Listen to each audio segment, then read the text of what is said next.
Hello Teacans, it's time for our RE learning. Now, I'm sure you know by now, RE stands for Religious Education. That's right.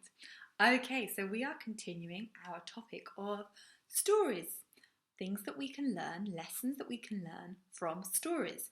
And today's story is one that comes from the Muslim religion.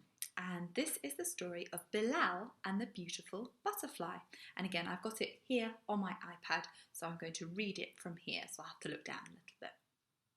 So, Bilal and the beautiful butterfly.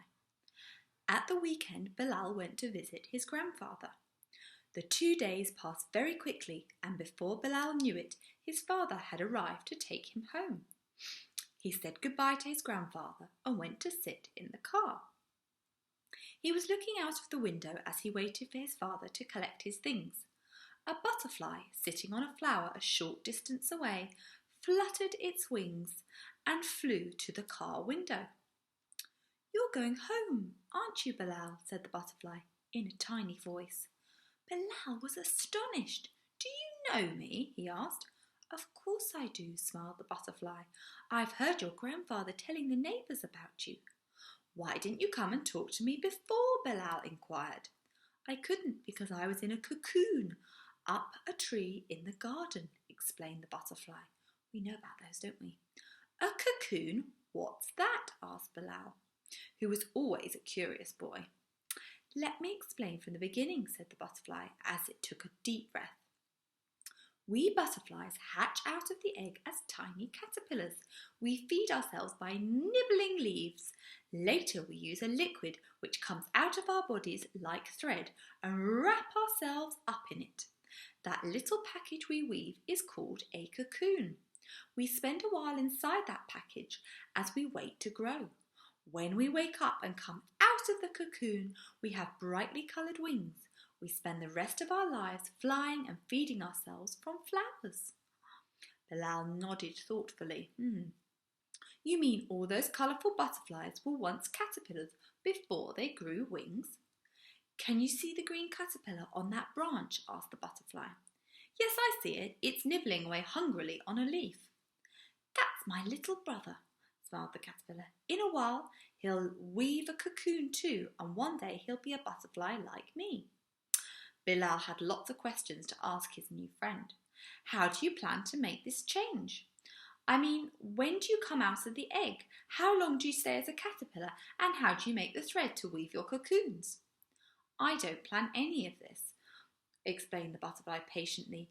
"Allah has taught us what we need to do and when we need to do it.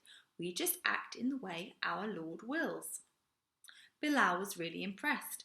"The patterns on your wings are wonderful, and all butterflies have different patterns, don't they? They are really colourful and eye-catching." "Everything in the heavens and earth glorifies Allah.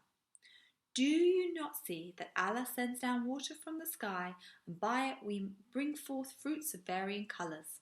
And in the mountains there are streaks of white and red of varying shades, and rocks of deep jet black. And mankind and beasts and livestock are likewise of varying colours. Only those of his servants with knowledge have fear of Allah. Allah is Almighty, ever forgiving." "That's proof of Allah's artistry. He created us one by one in the most beautiful way possible," explained his friend. Bilal agreed enthusiastically. "It's impossible not to see the beautiful things Allah has created.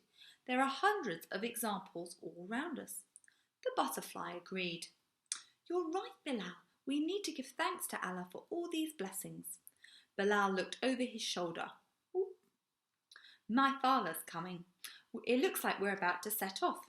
It was really great to meet you. Can we talk again when I come next week?" "Of course," nodded the butterfly. "Have a safe journey home." And there we go. That is the end of the story about Bilal and the beautiful butterfly. So, can you tell your adult which religion this story came from? It was referenced in the story. That means it was referred to, mentioned, because there was a mention of colour. And I said at the beginning of the story that it was from the Muslim religion. And last week we had a story from the Sikh religion. Now remember, we can all practice different faiths, different religions, or choose not to practice a faith, a religion. But that doesn't mean that we can't learn from these stories. So today, let's have a little look at our questions for today that I thought of. I want you to have a little think. How would you feel if a butterfly spoke to you? What do you think that they might tell you? What was the lesson that we can learn from the story? Because remember, these stories all have lessons in them, things that we can learn from them. And in the story, it was all about the beauty around us. What is something beautiful that you appreciate in the world around you? I'm going to pop the questions below as well. Have a really great discussion with your adults, or maybe with your older brothers or sisters or whoever's around. Have a really good talk, and I'd like to hear what you think. Bye for now.